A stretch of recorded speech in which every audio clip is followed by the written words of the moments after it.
Good morning students. आज हम computer के बारे में पढ़ेंगे। तो कंप्यूटर क्या होता है? कंप्यूटर एक इलेक्ट्रॉनिक डिवाइस है जो डाटा और इंस्ट्रक्शन को एक्यूरेसी के साथ और स्पीड के साथ प्रोसेस करता है। Computer input process output cycle पे वर्क करता है। किस पे वर्क करता है? Input process output cycle. अब देखो कैसे वर्क करता है। इनपुट लेता है इनपुट डिवाइसेस की हेल्प से, ठीक है। इनपुट में क्या लेता है? डाटा, ठीक है। डाटा क्या होता है? रॉ फैक्ट्स होते हैं, अनऑर्गेनाइज्ड डाटा होता है जिसका कोई मीनिंग नहीं होता है। क्या होता है? डाटा आपके रॉ फैक्ट्स होते हैं जिनका कोई मीनिंग नहीं होता है। ओके। अब डाटा इनपुट किया जाता है इनपुट डिवाइसेस की हेल्प से, फिर वो डाटा जाता है प्रोसेस होने के लिए। यहाँ पे डाटा प्रोसेस होता है, सीपीयू प्रोसेस करता है और फिर प्रोसेस होने के बाद वो डाटा जो है आउटपुट डिवाइसेस पे सेंड कर दिया जाता है, ठीक है। आउटपुट डिवाइसेस जैसे आपकी मॉनिटर है, प्रिंटर है, ठीक है। और जो आउटपुट मिलती है हमें वो इंफॉर्मेशन की फॉर्म में मिलती है, ठीक है। तो इंफॉर्मेशन क्या होती है? ये मीनिंगफुल डाटा होता है। ओके। तो कंप्यूटर किस पे वर्क करता है? इनपुट प्रोसेस आउटपुट साइकिल पे। जो इनपुट में तो डाटा लेता है बट प्रोसेस होने के बाद लास्ट में हमें क्या देता है? इंफॉर्मेशन देता है। अब आगे देखो, block diagram of computer. Block diagram of computer में क्या होता है? इनपुट यूनिट से कोई भी डाटा जो है वो एंटर किया जाता है कंप्यूटर में, ठीक है। इनपुट यूनिट क्या करती है? वेरियस इनपुट डिवाइसेस से डाटा को एक्सेप्ट करती है और वो डाटा जो है उसको कन्वर्ट कर देती है कंप्यूटर रीडेबल फॉर्म में। क्या होता है? इनपुट यूनिट डाटा लेती है, जो ह्यूमन रीडेबल फॉर्म है उससे उस फॉर्म में डाटा लेती है इनपुट डिवाइसेस की हेल्प से और उसको कन्वर्ट कर देती है मशीन जो कि आपके कंप्यूटर रीडेबल फॉर्म में, ठीक है। फिर वो डाटा सेंड होता है सीपीयू को, ठीक है। अब जो अर्थमेटिक लॉजिक यूनिट है उसका काम क्या है? आपके अर्थमेटिक और लॉजिकल ऑपरेशन, जो भी आपका डाटा है उसमें अर्थमेटिक और लॉजिकल ऑपरेशन परफॉर्म करने का काम किसका है? अर्थमेटिक एंड लॉजिक यूनिट का। उसके बाद है कंट्रोल यूनिट। कंट्रोल यूनिट का काम क्या है? जो भी डाटा है और इंस्ट्रक्शन है उनको एक यूनिट से दूसरी यूनिट में सेंड करना, ठीक है। ये डाटा को प्रोसेस नहीं करती है, सिर्फ डाटा को एक यूनिट से दूसरी यूनिट में सेंड करती है, ठीक है। उसके बाद आती है memory unit.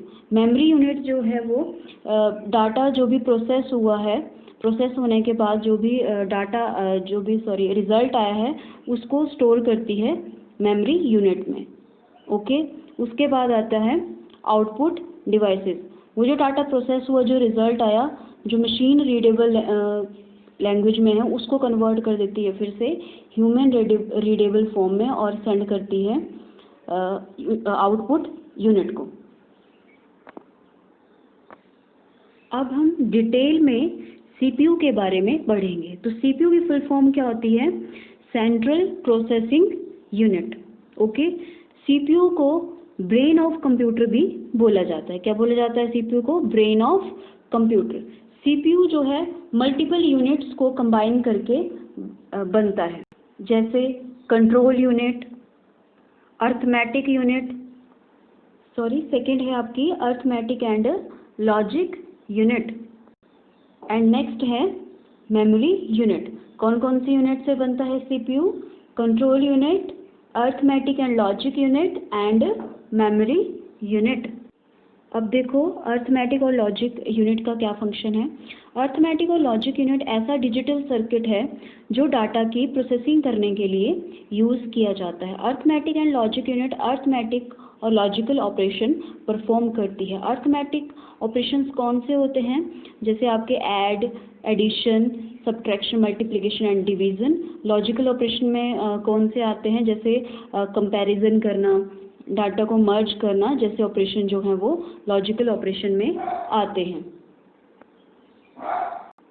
Now the next point is control unit. अब देखो कंट्रोल यूनिट का क्या फंक्शन होता है। अब देखो कंट्रोल यूनिट क्या करता है। कंट्रोल यूनिट कंप्यूटर के जितने भी यूनिट हैं उन सबको मैनेज और कोऑर्डिनेट करता है। आप बोल सकते हो कि कंट्रोल यूनिट एक मैनेजर की तरह वर्क करता है। कंट्रोल यूनिट डाटा को एक यूनिट से दूसरी यूनिट पे ट्रांसफ़र करता है।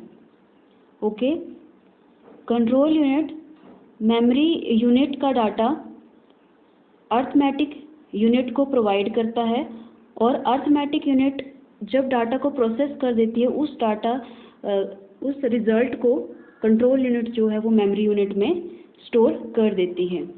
कंट्रोल यूनिट इनपुट और आउटपुट डिवाइसेस के साथ भी कम्युनिकेट करती है। कंट्रोल यूनिट जैसे आपके इंटरप्ट आता है उसको भी हैंडल करने का काम करती है आपकी कंट्रोल यूनिट। ठीक है, इंटरप्ट मीन होता है कोई रुकावट आना। जैसे आपकी नॉर्मल प्रोसेसिंग चल रही है उस टाइम पे कोई रुकावट जो आ जाएगी उसको बोलेंगे इंटरप्ट। जैसे मान लो अगर आप कोई प्रिंट कर रहे हो और उसी टाइम पे आपने पेन ड्राइव लगा दी तो जो पेन ड्राइव लगाना है वो एक इंटरप्ट है।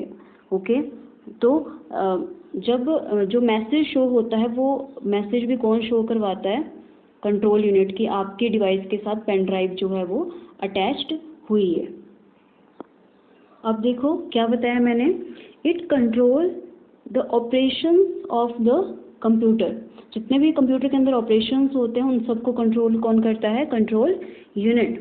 ठीक है, it carries the data and instruction from ALU to storage unit and storage unit to ALU। वो जो डाटा है उसको कैरी करेगा, जो स्टोरेज यूनिट में है मेमोरी में जो है उसको ले जाएगा ALU तक और ALU के जो ऑपरेशन जो रिजल्ट आएगा उसको ALU से ले जाएगा स्टोरेज यूनिट में। ठीक है, it is responsible for controlling the transfer of data instruction among other unit. ठीक है, डाटा और इंस्ट्रक्शन को जो है एक यूनिट से दूसरी यूनिट में ट्रांसफ़र करता है। कौन ट्रांसफ़र करता है, control unit. Okay, now the next unit is memory unit. अब हम देखें कि मेमोरी यूनिट के क्या फंक्शन होते हैं। मेमोरी यूनिट आपके डाटा और इंस्ट्रक्शंस को स्टोर करने के लिए यूज़ की जाती है। कोई भी डाटा जब इनपुट डिवाइस की हेल्प से एंटर किया जाता है तो वो डाटा एक्चुअल प्रोसेसिंग होने से पहले मेमोरी यूनिट में स्टोर होता है। अब मेमोरी यूनिट आपके रिजल्ट्स को स्टोर करने के भी रिजल्ट्स को भी स्टोर करती है। जैसे आपका कोई डाटा प्रोसेस हो रहा है अर्थमेटिक एंड लॉजिक यूनिट में, तो उसका जो रिजल्ट आएगा उस डाटा को, उस इंफॉर्मेशन को वो स्टोर करेगा मेमोरी यूनिट में। तो क्या लिखा है, stores the final result of processing before these are release to output device. Thanks for watching the video.